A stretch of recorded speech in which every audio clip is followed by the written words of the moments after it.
समिति का अध्यक्ष किसे नियुक्त किया गया था? ये लास्ट क्वेश्चन पूछा था मैंने कल आपसे। तो कर सुधार समिति का जो अध्यक्ष नियुक्त किया गया था, राजा चेलैया जी को नियुक्त किया गया था। ऑप्शन नंबर डी यहां पर राजा चेलैया जी राइट आंसर है।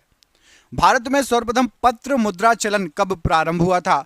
तो भारत में सबसे पहले जो पत्र मुद्रा चलन स्टार्ट हुआ था, सबसे पहले की बात हो रही है 1806 ईस्वी में, आजादी के पहले स्टार्ट हो गया था 1806 ईस्वी। ऑप्शन नंबर डी यहां पर राइट आंसर है। जल के आयतन के आधार पर विश्व की सबसे लंबी नदी कौन सी है? मतलब किस नदी के अंदर ज्यादा जल समाहित है?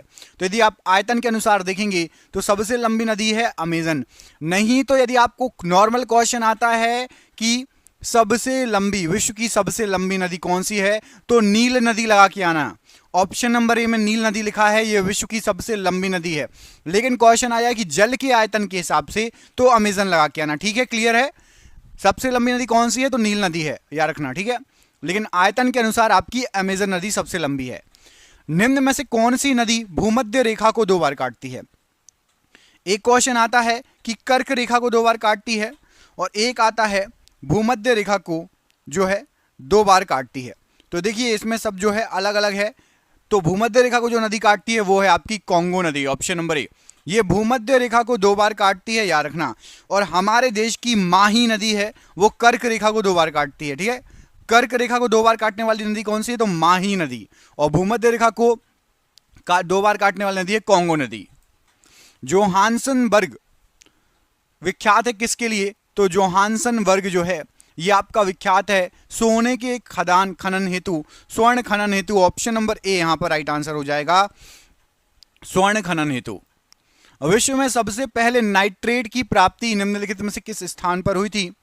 तो विश्व में सबसे पहले नाइट्रेट की जो प्राप्ति हुई थी, ये चिली के पठार से हुई थी। यहां ऑप्शन नंबर बी चिली का पठार राइट आंसर है प्रश्न के लिए।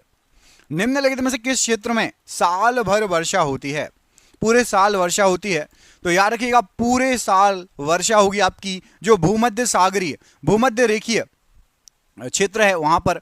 ऑप्शन नंबर यहां पड़ी भूमध्य रेखीय, भूमध्य सागरीय देखो ऑप्शन नंबर सी में लिखा, लेकिन भूमध्य सागरीय सही नहीं है, भूमध्य रेखीय क्षेत्र। भूमध्य रेखा जहां जहां से गुजरती है उस एरिया पर साल भर वर्षा होती है। ऑप्शन नंबर डी यहां पर राइट आंसर है। निम्नलिखित में से किसे यूरोप का खेल का मैदान कहा जाता है? तो यूरोप का खेल का मैदान कहा जाता है स्विट्जरलैंड को। ऑप्शन नंबर डी, स्विट्जरलैंड को यूरोप के खेल का मैदान कहा जाता है। इंपॉर्टेंट क्वेश्चन, स्टार लगा लेना, कई बार एग्जाम में पूछा गया क्वेश्चन है। निम्नलिखित में से कौन सी नदी मकर रेखा को 2 बार काटती है? देखो मैंने आपको बता दिया भूमध्य रेखा, कर्क रेखा, अब आ गई मकर रेखा। तो मकर रेखा को काटती है 2 बार लिम्पोपो नदी। ऑप्शन नंबर ए, लिम्पोपो नदी ये मकर रेखा को 2 बार काटती है, याद रखिएगा।